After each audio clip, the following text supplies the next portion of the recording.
Good afternoon. We're here with Mel Appelbaum from the New York Open Judo for judoarts.com. Mel, tell us a little bit about your past, how you got into judo, and a little bit your role also in your business. I got into judo, basically I saw an ad in the paper in 1956 that advertised judo at the YMCA. I was interested, I went to the Y, looked like a lot of fun, and I signed up. My first instructor was Hank Kraft at Central Queens YMCA in New York City. And started competing, learning about competition in judo. I was a basketball player, basically. And I made the transition from basketball to judo. It was kind of an interesting transition.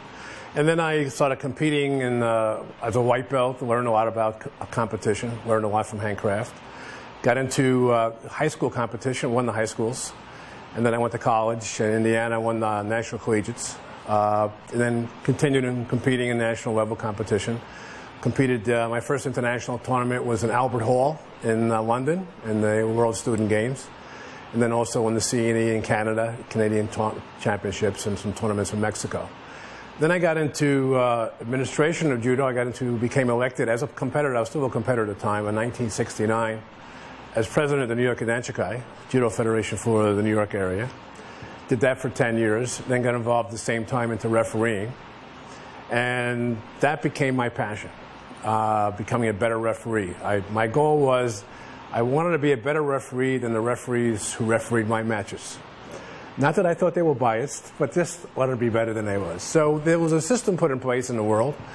United States, pretty much national level, then Pan-American level, then international level, and Olympic level.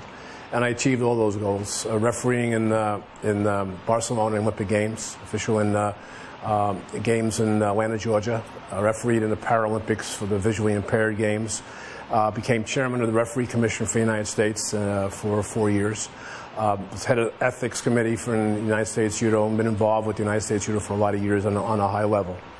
And been associated with the New York Athletic Club for about 26 years. And about 14 years ago, we had run this tournament called the New York AC Championship. Yeah, tell us a little bit about the New York Athletic Club Championship. Yeah, that was a friendly local tournament. And I used to referee in it in the early days. Before that, we used to have the Mid-AU Championship, which was the tournament that qualified you for the Nationals. It was also held at the New York Athletic Club. So it was natural for me being around the New York Athletic Club.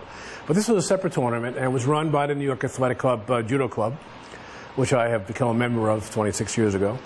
And the tournament was local, had not a lot of number of players, started about 10 o'clock in the morning, and by 1 o'clock we were having beer and pretzels. And by 1997, we found that the tournament started at 11, and by 12:30 we were having beer and pretzels. So we figured at one dinner one night, what could we do to change this? And I said, well, I think we could do a lot of things internationally. We could take this tournament that's local and move it to a national scope.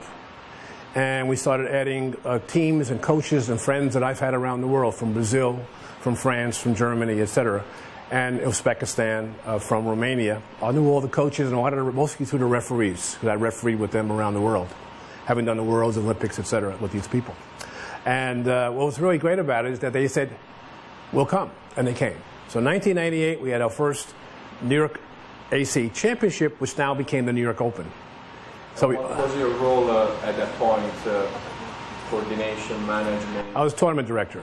I coordinated it, and we put together I was tournament director, and we put together a planning team which consisted of primarily myself, John Walla, and Arthur Canario. And we were kind of the guys that pushed this thing through the New York Athletic Club. I worked ran the tournament. John handled basically all the registration and a lot of the other miscellaneous stuff, and Arthur handled the financial end of it. And he was the medical doctor, and he handled the medical aspect of it, and also moving mats around and a lot of the hard labor stuff he did. Give us a 2 minutes introduction to your business experience and background. My background, I'm educated undergraduate at Indiana University, did a PhD at New York University in operations research and mathematics. I've worked for very significant companies like PepsiCo, M&M Mars as a senior executive. Been an entrepreneur for most of my late number of years, in the last few years. I'm currently working on an interesting project in fire prevention. Not putting out fires, but preventing fires. We use what's called reduced oxygen to put it into a room, protect the room so you can't light a match or start a fire. So that's what I'm doing right now. At the same time, I'm very busy with the judo programs.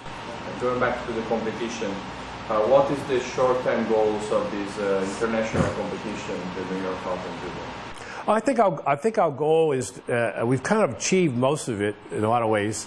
We've become the #1 tournament in terms of male competition in the North American continent. Whether you're talking about Canada, United States, Mexico, and most of the Pan American Union area, we have the strongest event. Outside of the Pan American Championships themselves, which get the best of the best of the, we still are, in my opinion, I'm biased, I think we're better than that tournament because it's only localized in the Pan American Union and we get around the world. We have over 20 countries coming to our tournament. We have Uzbekistan, Romania, Japan, Korea, all down the line come to the event with their best players. Last year we had the Beijing gold medalist in 81 kilo, Oli Bischoff, who not only competed, won his division, and was the coach and clinician for our camp that followed the tournament.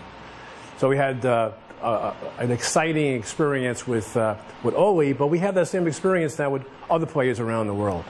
And that's what we're trying to do. We're trying to be a tournament that allows American athletes and athletes from around the world to get together in the best of competition in this country and in this city of New York. And do you believe that New York is a special place for this international melting pot?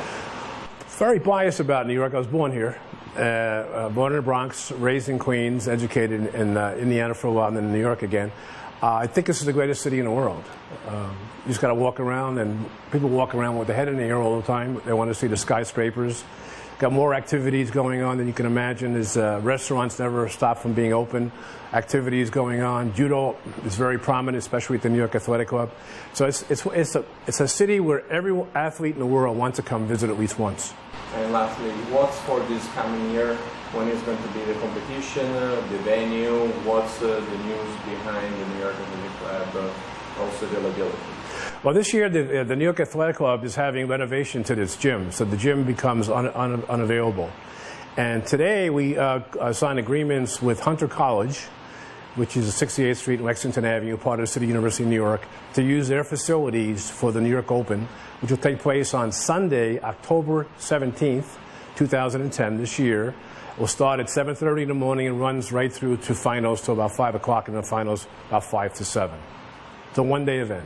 How many people can be held in the venue of the... Spectators, we can get about 1,000 spectators. Oh, very good. Thank you very much. My pleasure. My pleasure.